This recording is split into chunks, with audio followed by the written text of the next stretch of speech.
बेला तारमाने दिनै दा माबासिमाव माने फासथासिमावबाबो अर्डार मोनहैनायनि चान्सेस दङ आरोखि 99% चान्सेस दङ बिसानाखि एनआइ केस दङ एनडिएफबिनि जानानैहाय बे अर्डारा मोनथ'वाखै आरोखि मोनगोन आरोखि मोननायनिथ' चान्सआ 99%आनो दङ जिखि जाया खुसिनि बाथ्राया बेनो दा एनआइनि केसाव दा माने जानाखि एनडिएफबिफोर फासिना दंमोन बिसोर दा उदां अख्राङाव फैनो हासिगोनानो जाहैबाय दा आरो मोनसे गेजेराव जाहैबाय जोंनिया दुखुनांथाव बाथ्राया जाहैबाय दिनैनि जारिमिनाव जोंनि एमबाटा बिनिखौ तारमाने आरो बे बेल मोनाखिसैलाय बेखौ लाखिबावलायबाय गोदान केसाव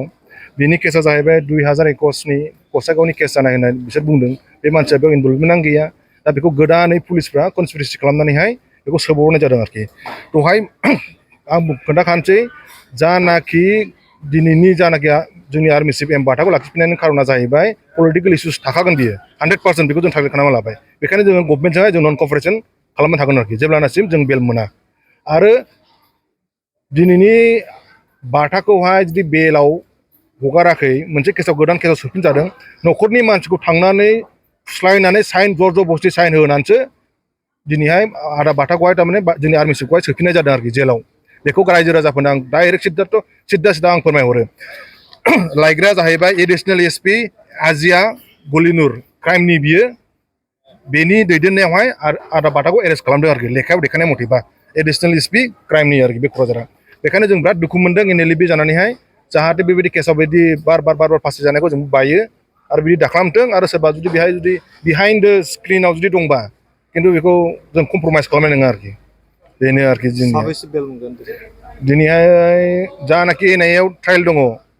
माबा मा होनो पिटिसन होदों बेल पिटिसन होदों 35 जन 36 जनावहाय तारमाने 33 जना मोननो हागौ मानो होनबा सासे लाइफ सेन्टेन्स दङ बे मोनथ'नाय एसे देरि जागोन बेयाव मोनगोन बे बेल अब्लाबो मानसिया गनाय नङा आरोखि बेला गासैबो मोनजोबगोन सोरबाया गनाय नङा आरोखि जा सोरनिबा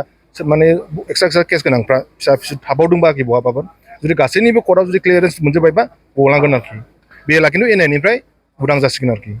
गगोन आरोखि दिनैनि समाव बाथायाबो गनो गोनां बाथ्रामोन बाथाया दिनैनि समाव गनो गोनांमोन नाथाय दुखुनांथाव बाथ्राया बेनो जाहैबायना गोदान मैयासो एडिसनेल एसपिआ कर्टआव फैनानैहाय बाथाखौ बेल होना होनदों बेखौ जोंनि कर्टनि मानसिया खोन्थादों आरो लोगोसे दहाय फुङाव फैबावबाय जर-जबस्ति न'नि फंबायखौ साइन लाबावबाय जास्टनो खोन्थाहैबाय जास्टनो बुंजाबाय ग्राउन्ड रिपर्टआ मोजां लाबो मानो जानला लाबोलानाय मानो बिदि होफैलाबायदों होनजाबाय थांफिनबाय दाना साइन होआखिसै न'खरनि मानसिया जर-जबस्ति बिदि होगोन बिदि केस लागायगोन होननानै दा जर-जबस्ति माबा होनबाय इमसनेल ब्लेकमेल खालामनानैहाय दा होना होबाय दा माबाखौ मा होनोमोनलाय केसखौ दा उफाय गैया जोंबोथ' माबाबाय थानाया जुदि केसा जुदि जाबसिनबावोबा नोंथांमोना मिथियाखैमोन नामा जे बाथानि सायाव बेबायदि केस जाबसिनो बेबायदि केसा अलरेडि सिगांहाय 6 जन एरेस्ट खालामदोंमोन बे केसाव ओमफ्राय बे केसाव एरेस्ट खालामखांनानै बिसोर गासैबो बेलाव दङ बे जुदि 2 बोसोर जाबाय जेलाव थानाया बे केसखौ मानो होआखै सिगां मानो इनभेस्टिगेसन खालामाखै जेब्ला एनआइनि बेला मोनबाय बाथा गलांसिगोन अब्लासो मानोथो होफैबावनांगौ जाखो बेथ' इनजास्टिसना टटेलि बे बर'नि एगेन्स्ट थांबाय आरोखि बियो आरो जायनाखि बिनि बिहाइन्ड द स्क्रिन दंना है गवालै सिद्दालै बियो नोंथांमोना सेटिसफाइड गैया बोरै जानांगौ जाखो नोंनि मानसिया जुदि जेलाव थायोबा नों बोरै सेटिसफाइड मोनगोन नामा रायजो राजाफोरनाव सोङो रायजो राजाफ्रा बुंगोन सेटिसफेक्सन जानाय नङा होननानै मा बुंनो लुगैयो बिटिआर सरकार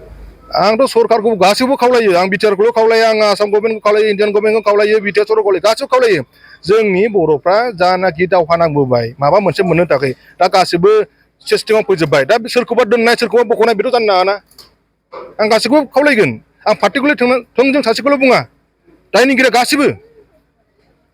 जायनाखि पावाराव दं बिसोरबो दायनिगिरि जागोन जुदि गवाबा जायनाखि पावार गैया नेक्स्टआव फैबा बिसोरबोथ' दायनिगिरि जागोन ओंखायनो जोंनि बर'फ्रा साफा रेसपन्सिबिलिटि दङ कि मानसिफ्रा गजोबनांगौ बेखौ सान सोरबा बिपिएफनो सोरबा इउपिपिएलनो सोरबा एपिपिनो सोरबा बिजेपिनो सोरबा कंग्रेस घन्टा बिदिजों सोलिया